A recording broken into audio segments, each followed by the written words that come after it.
ago. We started the brand 7 years ago. We came to the conclusion, we're going to be Kids of Immigrants. We were Kids of Immigrants yesterday, we're Kids of Immigrants today, and we'll be Kids of Immigrants tomorrow. And we knew that that wouldn't change. So although this brand could evolve, that would be a constant. Have you ever noticed that some of the best ideas come from unexpected places? Your next breakthrough may come from a leader facing similar challenges, but in a completely different sector. Welcome to Chief Influencer. I'm your host, Anthony Shop.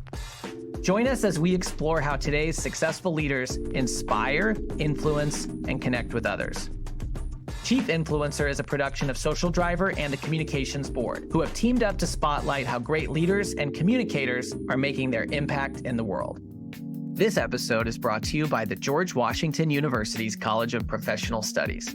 With in-person and online programs ranging from master's degrees in public relations strategy to certificate programs in digital communications, GW offers more than just the credentials to help working professionals get ahead. It prepares them to be leaders in their field. As a proud GW graduate myself, I can attest that faculty members combine academic rigor with real-world lessons that can't always be found in textbooks. Check out cps.gwu.edu for more information.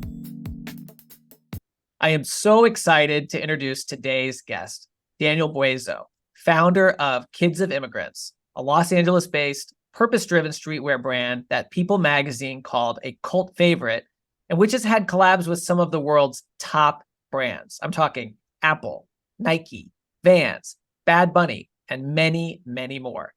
Daniel and his best friend, Weleh Dennis, created Kids of Immigrants as a medium to express their passion to create, empower, and love. Inspired by their roots, environments, and life experiences, the mission statement is simple: do the best we can with what we have. Both Buezo and Dennis are first-generation Americans and established the name from what united them and makes this country. We are all immigrants. Kids of Immigrants is a movement to recognize that we are all cut from different fabrics, but together make a whole. Here's what the LA Times had to say about Kids of Immigrants. For these founders, wholesomeness reigns supreme. Their clothing dedicates itself to things like love, friendship, family, and empowerment in a way that feels almost rebellious in a world that rewards hype. It has captivated a fan base that aspires to some kind of deeper meaning, too. After all, how many times have you seen someone wearing a t-shirt or carrying a tote bag with one of Kids of Immigrants' instantly recognizable slogans? Support your friends. Love has no limits. Anything is possible. And thought to yourself, I want that for me. So Daniel, we are thrilled that you could join us today. Welcome to Chief Influencer. Thank you. Thank you. Thank you for having me. I'm excited to be here too. You once said about Kids of Immigrants, we came out of the gate understanding how fashion can separate all of us. So we wanted to make something that didn't do that, but instead brought us all together. That's really powerful, I think. And I wonder if you could talk about how Kids of Immigrants came to be and the impact that you wanted to make in the world. Yeah, I mean, these are things that we said now 7+ years ago, and it's amazing to still, stick to our guns and stick to our values and say, hey, this is what we want to represent. Early on, my background being in retail, and I went to school for social work. I think fashion just in general and streetwear, I'm a big part of it. I think overall, I don't necessarily shame the direction of fashion, streetwear, or style. Well, styles is more what we wanted to do. I just felt that, in a lot of ways, it also separated us as far as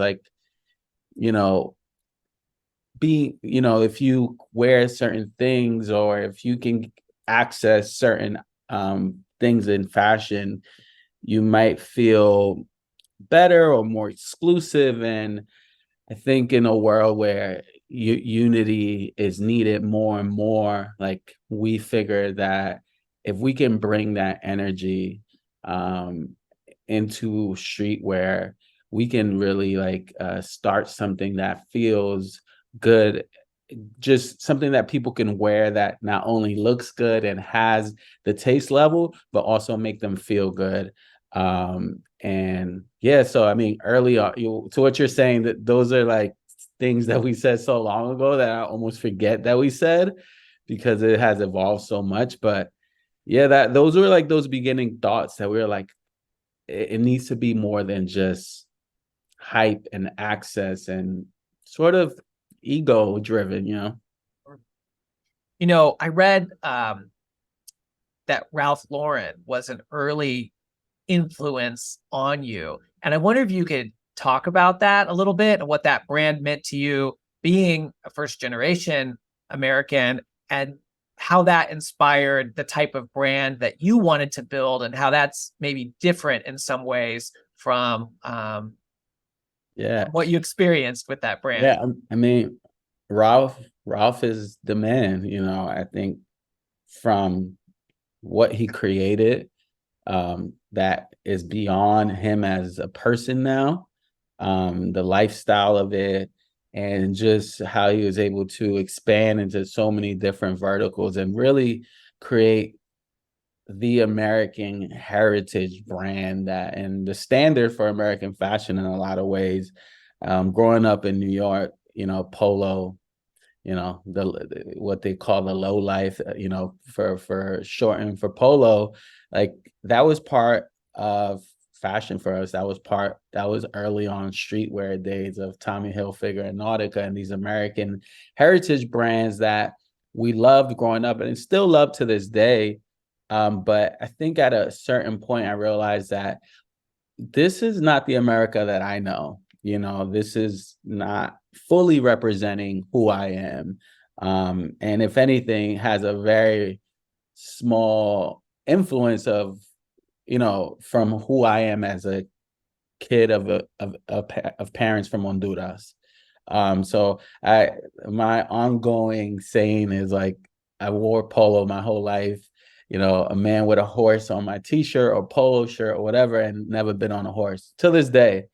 And, you know, I think that those little like, you know, moments that you're like, wait, this doesn't represent me, but I still wear it every single day and until still wear polo today. But I think that was an opportunity for me and for us to say, well, what is our story? And how does that translate into apparel and fashion and streetwear? And you and your co-founder said, Ralph Lauren, that's not the name he was born with. He had to sort of adopt a new identity to make it in America. And your brand is about how you don't have to create a new identity, right? Yeah. Yep. So yeah, I mean, like I said, Ralph's whole story, and you know, I think it's a new era now, and it's a new world that we're living in. More specifically, the youth isn't budging, and they are very knowledgeable and very well informed of like, you know, things that, you know, for me growing up, we didn't know any better, or we just, you know, we knew what we knew, and um, for us, it's amazing to have, you know, to stick to who we are and not change that, and then, you know, in return, inspire so many others and build and cultivate a community that's like, we're with you. We're also going to stick by who we are as well, and do this together. Your brand has resonated with so many people since you started. Can you take us back and talk a little bit about maybe your breakout moment? Yeah, I mean, there's so many, especially early on, because, you know, I try to stick with that same level of gratitude early on because, you know, any little thing our first few years was so big and so important. But I think, you know, for me, I met Wella 10 years ago. We started the brand 7 years ago. When one thing we came into the conclusion with was like, we're going to be kids of immigrants. we were kids of immigrants yesterday, we're kids of immigrants today, and we'll be kids of immigrants tomorrow. And we knew that that wouldn't change. So although this brand could evolve, that would be a constant. So, and I think that affirmative feeling also came from our surroundings. So early on, it was, for me, it was enough just getting the support from my close friends and family, and them to, like, empower me to say, yeah, like, this is great. The first big breakthrough was, I know Kehlani, the musician, the artist, for a long time. Um, and I just remember her, like, hitting me up and was like, I want to fully support this. And I didn't, I didn't really know what brand awareness or exposure or marketing was. Like, I knew if an artist or influencer wore your items, it's great, but that wasn't really the beginning intentions of it. I think with streetwear and fashion, that sometimes becomes such a big focus that you lose, your intention and your purpose of it. So when we started receiving, like, inquiries from, like, artists like Kehlani, that was huge, because I never reached out to her like, hey, I want you to wear this. And I remember the first big breakthrough was she wore the original Support Your Friends shirt at Lollapalooza festival that she was playing. And it was just a huge message to the crowd. It was a huge message to the world. And everyone's like, what shirt is that? And that's when we're like, okay, people want this. People are resonating. People are feeling this. I think after that, because I have some background in working in the music industry, we're able to work with a lot of different artists. I know you mentioned early on Bad Bunny. We didn't ever collab with Bad Bunny, but because of his stylist, the relationship I had with his stylist hit me up and was like, yo, Bad Bunny's on tour. We'd love to grab some stuff. And fortunate for us, and I'm gonna call it alignment. Somebody else is gonna call it luck. But for me, Bad Bunny, won his Latin Grammys, and he's wearing Kids of Immigrants. And it's such a huge moment for him as an artist. And then he's just randomly wearing it. And those were, like, just some big moments that at that time, more than just, like, the excitement of it, it was just those moments brought a lot of affirmations to, like, you know, at that time, being in my 20s, it's like, what am I doing? I don't know. What's, like, who knows? Is this working? Am I crazy? But those, more than anything, I feel like all those early moments were just big affirmations to what we're doing. And then working with some of the nonprofits that we work within those first few years, and how how we were able to be impactful so early on. uh those moments also gave me a sense of just purpose. And I think, when you find that, and you feel that, it keeps you motivated and going. Daniel, every time I talk to you, your humility really comes through. When we think about support your friends, it occurs to me that first, there's a lot of negativity in the world, and you emerged with this message that was sort of counter to that really resonated with people. But the other thing is, we all know that there are viral moments and things that just sort of pop up and vanish. And support your friends and Kids of Immigrants is obviously much more than that. You've really been able to build. What do you think you and your team did to take, something that um, emerged, like the support your friends that Kehlani wore, but to continue to expand the brand and build and do so much more over the last 7+ years? I feel like for us, it's just honest. It's our life. Um, I can vouch for my team and myself that, we're not perfect beings, but I think one thing I believe in myself and the people who surround me and the team is just their intention. And we truly mean what we're saying. And early on for us, we didn't have funding. We were limited with resources and tools and et cetera. But what we did have was our friends and our community. Um, first few years of the company, like my friends would just show up, and whether it was the photographer, whether it was the models, whether it was the website developer, whether it was just friends that wanted to help me um in my journey.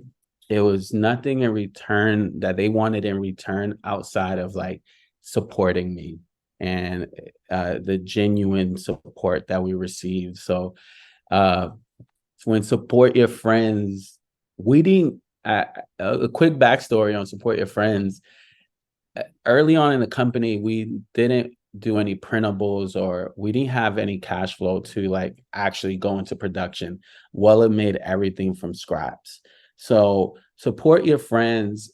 The first year of the brand, everything that we sold was upcycled from thrift stores. So we go to thrift stores, buy items for a few dollars, and then what we would say is like, we'll remaster them. Support your friends is a collage of 3 shirts. One shirt that says support yours, another shirt that had the friends in the arch. Weleh cut those 2 pieces from a shirt and put it on the 3rd shirt. So that for me, again, some people will call it just luck or whatever. I call it just divine and alignment. Like, this quote we didn't come up with like support your friends. This is the direction of the brand. This is how we're going to market ourselves. None of that was in place. This was just him genuinely creating something from his heart.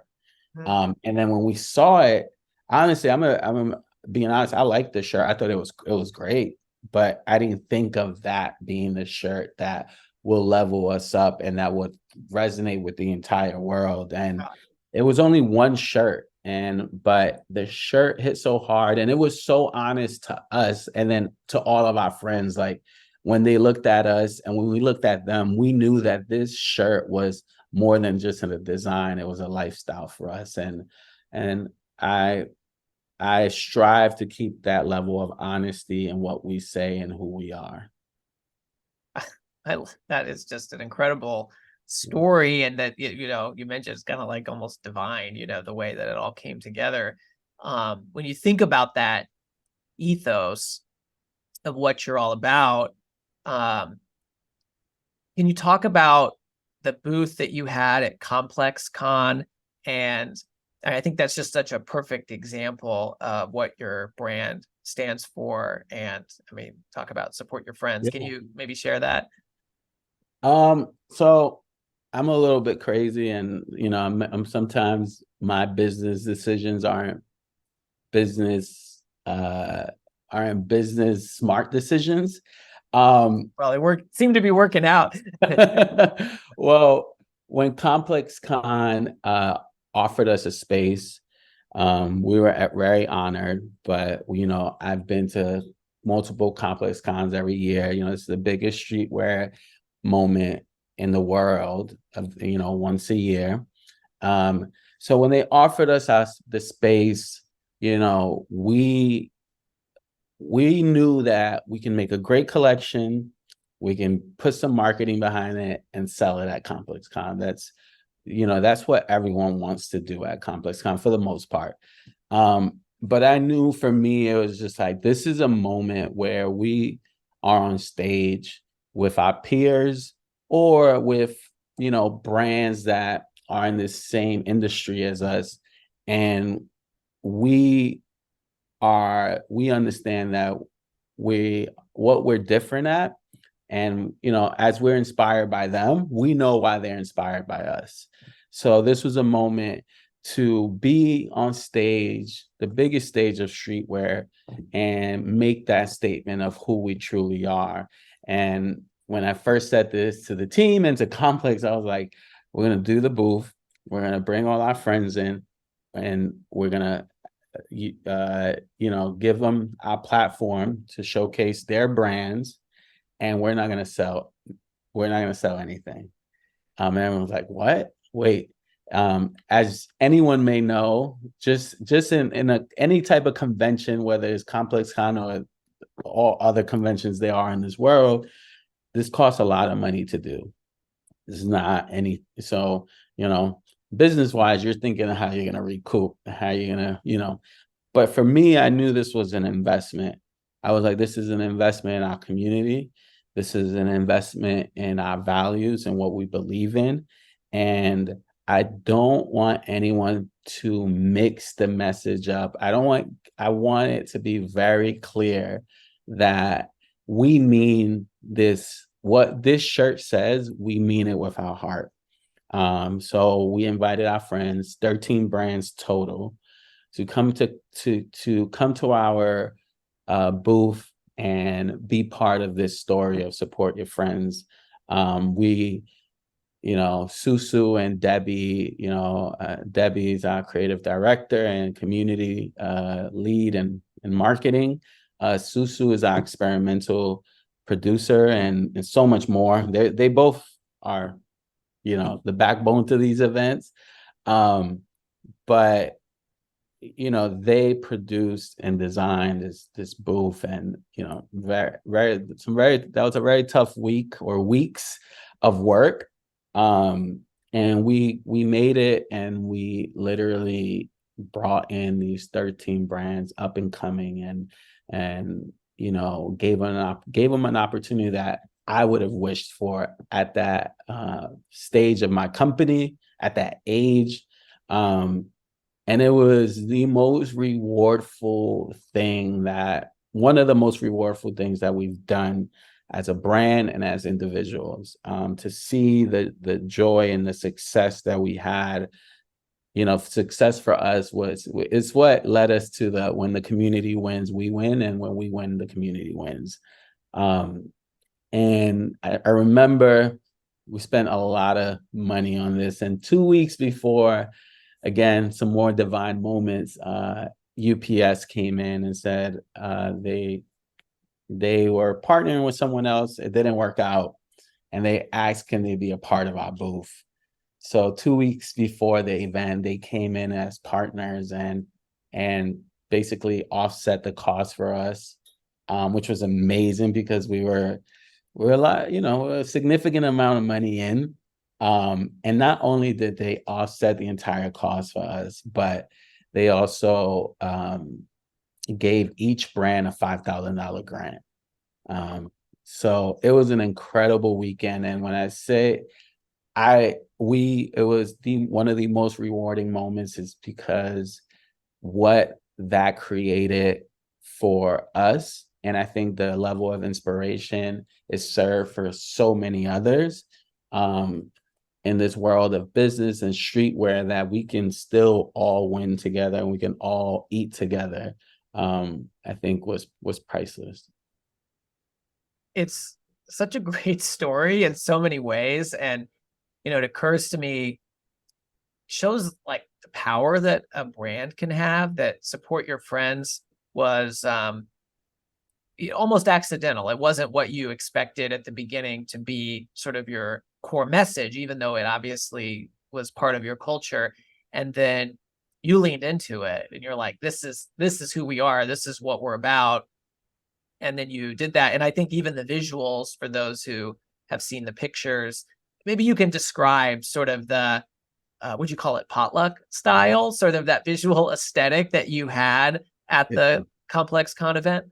Yeah, we were just like, this is a big family event. So it's like potluck style. Everybody bring their own dish, AKA their apparel, their line, whatever that was, and we can all coexist the way in a like potluck style. Everyone brings their favorite dish that, I don't know, a recipe from their mom or whoever it was, and we can coexist in this space and have fun. And I think when I think of the KOI vibe, we always think of family gatherings and cookout, style things. So that was the idea. We also thought that idea was going to be the least cost efficient. It still costs so much money, but anyhow, we were like, it'll be easy. We just got to grab some chairs and make it look like, everyone, we got cookout stuff at home. We could bring it in.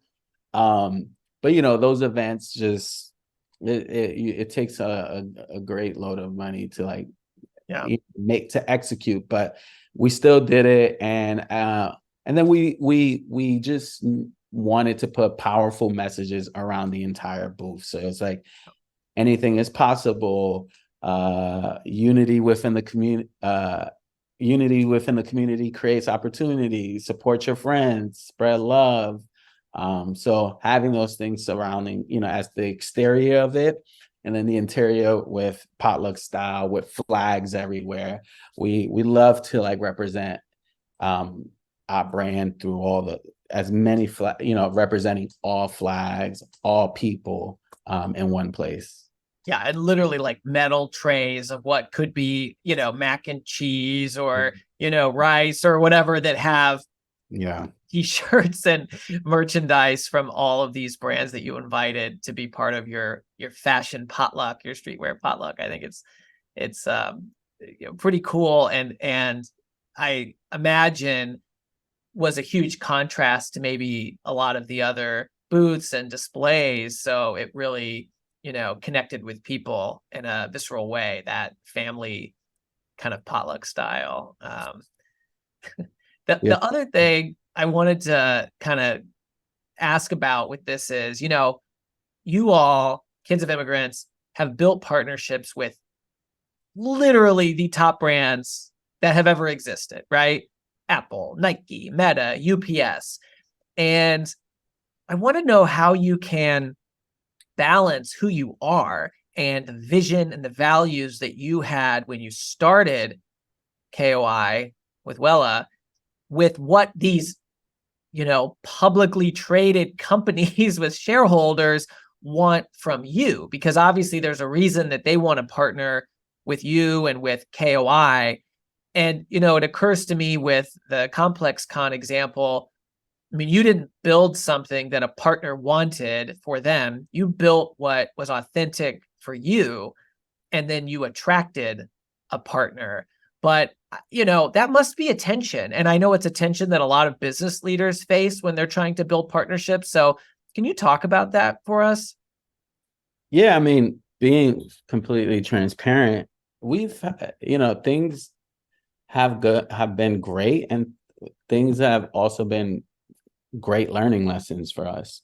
It's good framing. There's been a lot of times that we stuck to what we believe we wanted to do and had partners support it. And there's been times that I, specifically myself as the CEO of the company, did something that I was like, I'm not proud of that. But those moments I wasn't proud of it's what's made me better and made me sharper. And I think there's a lot of reasons as to why maybe I took on an opportunity that I wasn't fully proud of. I think as Kids of Immigrants, as myself, a kid from the hood, from New York, a kid that never imagined what the opportunities that I have on hand now, it's hard to say no. And part of what you're saying and being very sharp with the vision and sticking to what you believe in and not allowing these huge partnerships or these budgets to steer that away is learning how to say no. And it's hard to say no when you never had these opportunities. It's hard to say no when maybe you didn't have the mentorship. It's hard to say no when you have bills to pay. But we've been, I've learned from those moments, and those moments have made me better and just fully seeing it out and believing in ourselves enough to say no, and believing in our value enough to say that's not enough. And that takes practice. I think it wasn't, you know, who I was just 6 months ago, so forget a year ago. It's not the same person I am today. And, the practice and the learning process of it is never ending. So it's really hard. It's really challenging. Again, I think, you know, coming from not having anything to having opportunities, it's hard to say no to opportunities, but I've learned that saying no is what brought the best opportunities to us. That is such a powerful lesson that I think anyone, whether whatever type of leader or professional or family, I mean, that that lesson about saying no, and it sounds like you constantly go back to your values and your mission that you started with as a way to determine when to say no or how to say yes. Yeah. I think we have, like, internally, we always have this moment of clarity when, now we're better than ever with it. But every time we get a great opportunity and there's a budget and there's a great partner, and it's like we start getting very creative and we're like, let's open up a nonprofit in LA and do it like this and do it like that, and which are all great ideas and truly like things that we ask ourselves, like, how are we going to help our community with this? How are we helping with this? And those things just go everywhere. I always say we can help, we can do anything, but we can't do everything. And we can help, we can't help everyone, but we can help someone. And I think we go back to those values every single time. And it's like, because we start getting inspired and then we can't come to an exact idea because there's so many. And we end up, every single time we end up going to, like, who are we? What are we at heart? Not thinking of the partner, not thinking of the possibilities of this evolving into this whole other thing. We still, want to have a vision, but we can't let that vision deter from what our true values and true core is. And we always just go back to it every single time, like, especially every time that we start feeling stagnant or just creative roadblocks. We're like, wait, we're thinking way too much. The answer should be right in front of us. We just got to calm down. We got to focus. We got to go back to who we are and then move forward. Okay, there's so many things I want to ask you, but from what you just said there at the end, I want to kind of jump to something. You talked about calm down and focus. And one of the things I've heard you talk about is the importance of taking time for yourself as a leader. I mean, I know you connect with communities, you connect with partners, but once I heard you talk about the most important meeting you have every day. Can you tell everybody a bit about your practice? And I say the most important meeting you have with, I tell myself that because I'll have 10 meetings a day. And I always tell myself the most important meeting I'm going to have is with myself. And when I mean myself, I mean my inner self, and that the most high, I believe that the innermost is the highest most. And whatever that translate to whoever, I don't judge that. It's like, for me, I believe in this, this power that's beyond me.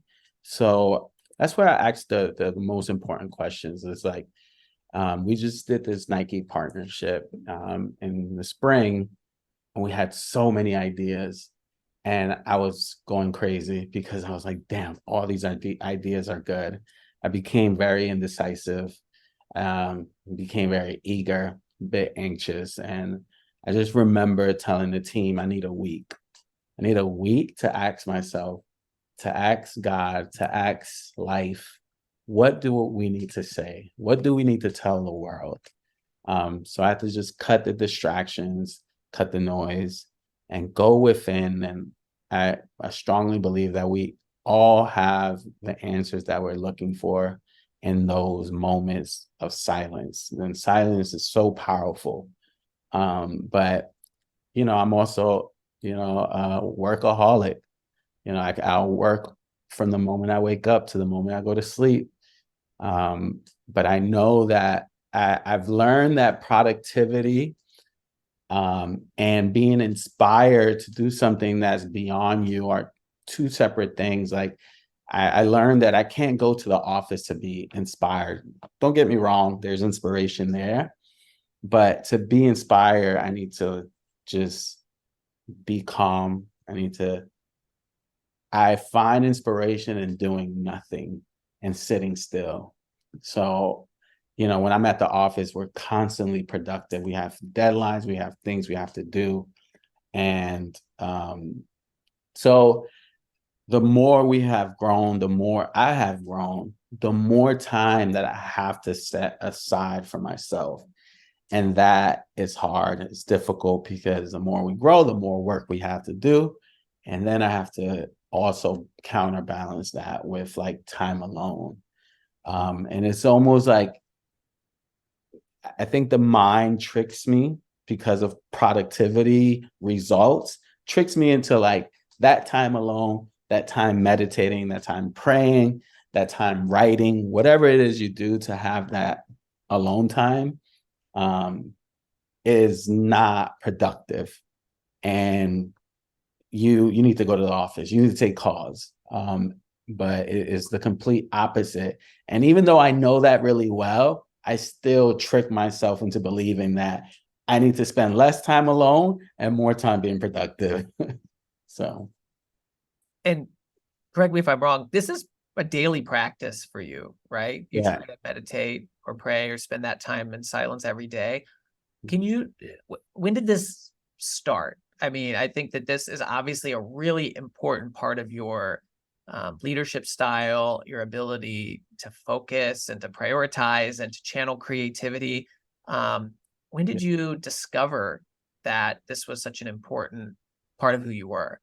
I think I always, I grew up in church. My parents are Christian. And so there was always this, this knowledge of it. And I think, as I got older, I not, I was like, some of these things don't fully align with me. But I knew that there was still something there that's been guiding me. And I knew that also that didn't depend on an exact religion or, I think what we say now is more, I'm more spiritual than religious, right? So I knew there was something, a truth there. And in year 2 and 3, although these years are still very challenging and still like kick my butt, year 2 and 3, I develop a crazy like anxiety. Year one, without year one, everything is a win, and there's no reference, there's no ly to it. So year 2 and 3, I just wanted to be better than year one.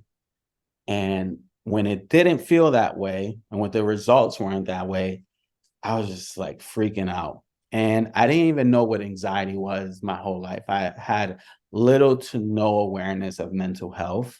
It's not, again, as kids of immigrants, I always say there's so many great things that our parents did for us and then embedded in us, but there's a lot of negligence too that I have no clue about that. Also, I inherited. So anxiety was never something for me. Like I thought that's just, people just making excuses. And it hit me really hard. And um, I started reading books on meditation.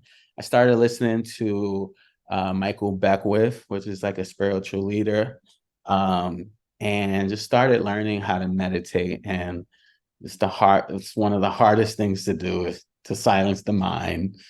Thousands and thousands of thoughts, and you're stopping it, like, wait, and then just gaining awareness of it. Like, okay, I see my mind racing. Um, and it started calming my anxiety, but also giving me a lot of clarity of who I am. I started therapy about over a year ago to learn how much more anxious. I'm an anxious person. Um, I've learned the good things of anxiety for me. Like, I have to get it done, because if not, I'm anxious about it. But I also learned how anxiety had its negative impacts on me, and how it's kept me, what that feeling was when I'm just concerned about some future moments. So I think the anxiety still exists to this day. I felt anxious this whole week because I'm traveling and I'm thinking of work back home, etc. But I know that with a good night's sleep and a good meditation and some good reading and some good alone time, I'm back on track. So I think talking to my therapist a few months back, it's been a minute, and I told him, the anxiety is like reaching these new peak moments for me. And he was like, well, have you been exercising? Have you been meditating? Have you been sleeping well? And it's like, I know, I don't, I'm not, I don't know if my anxiety will ever completely be healed, but I have great awareness of it through meditation, through, taking inventory of my thoughts, um, and also knowing what sets me up to have a good day, and making sure that I stay on routine to those things. So yeah, long answer, but yeah, meditation has literally saved me, my life, and just, it readdressed a lot of problems that's always been me versus me, and not what anxiety makes me feel, that the world is after me, things are happening to me instead of for me. And yeah, so meditation has pretty much given me a fresh perspective, and continues to do it every day.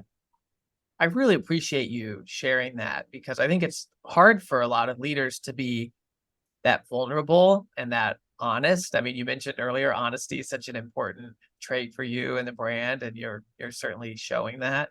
Um, and you seem extremely self-aware, which is just like incredible. You mentioned that the first year, everything was the first time, and then year two, year three, you just wanted to constantly be better than that previous year. Some leaders find themselves filling another leader's shoes, where they already kind of inherit stakeholders and they inherit a history. In your case, you're one of the leaders that has built something from nothing, and that something has become this powerful, incredible brand that all these other people feel like it's theirs too, right? Whether it's a customer or a fan or a partner or an employee, there's all these people who feel ownership of this thing that you created. Um, and leaders always have a range of stakeholders, but I wonder if you could talk about who are some of the stakeholders that you have to make sure that you influence so that you can fulfill your mission and create the impact in the world that you want to make. Um, I mean, I think, as in the self-funded company, we don't have any real stakeholders, but I would say that um I think it's the younger me and the younger us. And I just hold that's my rule of thumb, is like, as far as like, what is my duty here, and what are what is the space that I'm trying to fill? And I just think of the young my younger self, and I didn't have, as a kid of immigrants from Honduras has never been in this limelight of culture and fashion, music. Like, it's there, but there's no real representation of it. And I think that lack of representation also, impacted me with lack of imagination, lack of passion, lack of, what are the possibilities of life. So I think I owe it to that kid that was lost and didn't have, you know, I had, I thank my parents so much, my siblings so much, for doing their very best. But, when it came to being in a creative world, my parents still don't understand what I do. They have an idea of it, but they don't know anything. They just know hard work, and they know they migrated here to give me a better life.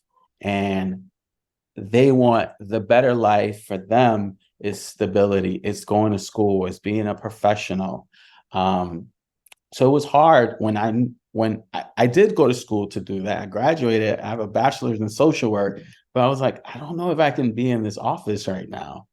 Yeah. And I think there's my story. What I say is my story is our story, and there's a lot of similarities in my story with a lot of other people, especially the youth. And then, Weleh, my partner in crime, my co-founder, he enabled me. He put the battery in my back, and he said, I believe in you. And, at the end of the day, it's like, I just go to him and say, are you with this or not?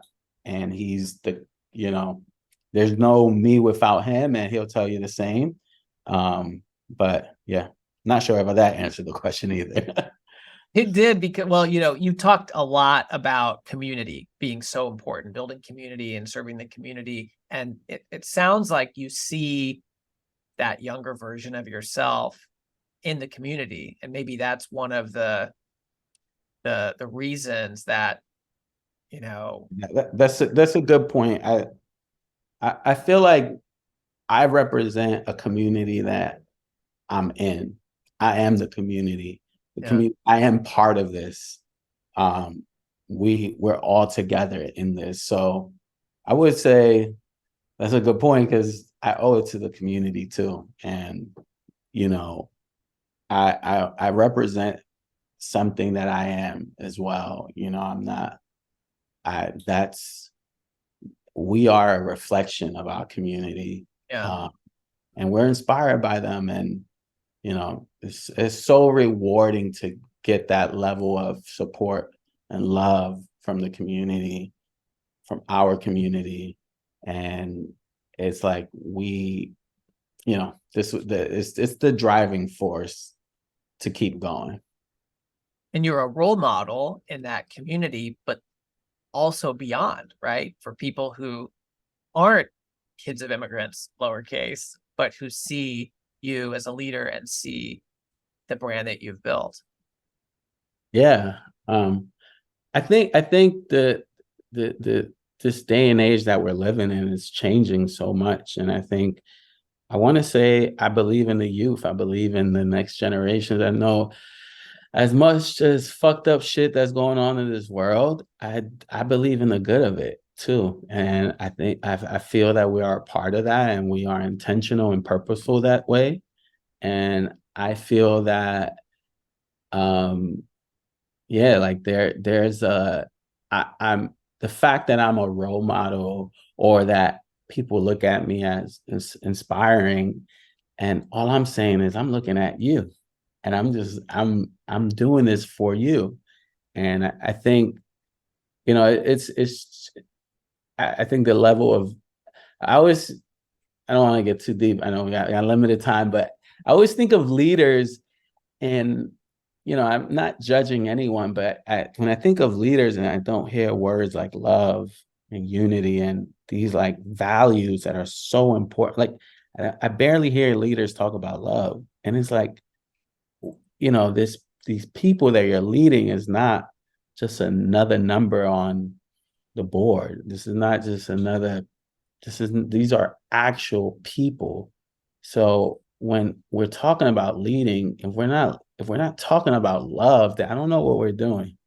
Hmm. So again, not judging any other leaders, but I think is needs to be spoken about more, and it needs to be spoken out loud, because I think we all have it within us. I know everyone, love is what keeps us all going, Yeah. but I think that's something that we do a lot of, and we talk about it. And when you see us in person, you come to our events or whatever it is, and you come across anyone that's in our team, that's what you're going to feel. And we started Love Day 7 years ago because of that. And LA, the proclamation this year, Love Day being a holiday. And just even thinking of prepping before those days, before Love Day, and it's like, I know we got a lot of work, I know everyone's exhausted, but just remember, we gotta show up as love.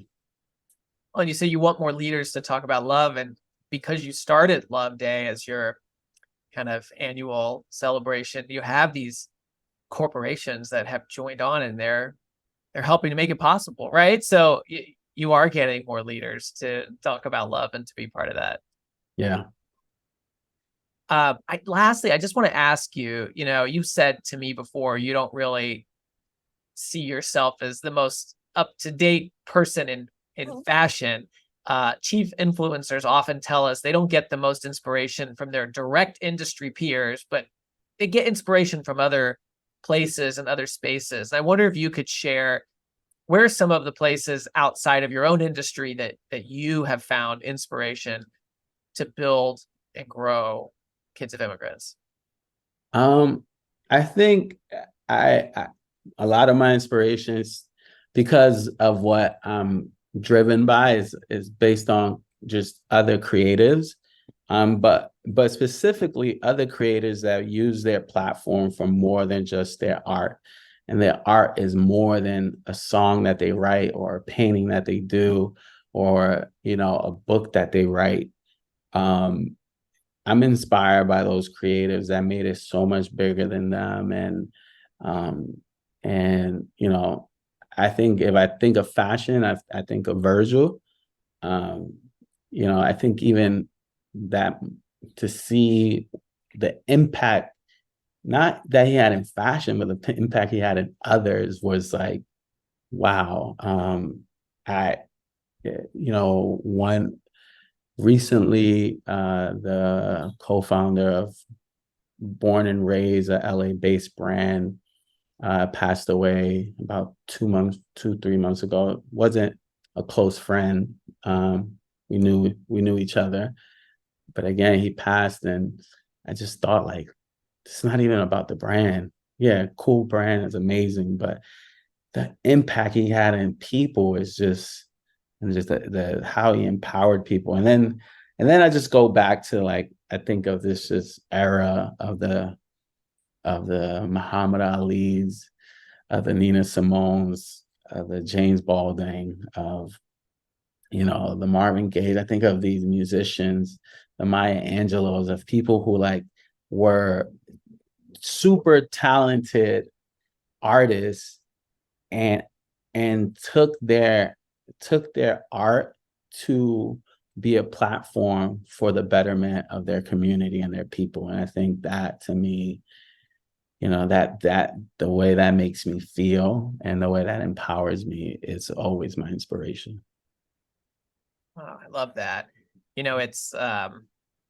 It's pretty amazing to hear your story. And for those who maybe weren't already familiar with the brand Kids of Immigrants, I'm sure that they understand now the purpose driven element of who you are, the love and the community that you represent, and why the brand has inspired so many people and everybody seems to want to work with you all, and why you've become a role model beyond your community to so many others. So Daniel, thank you so much for spending time with us today.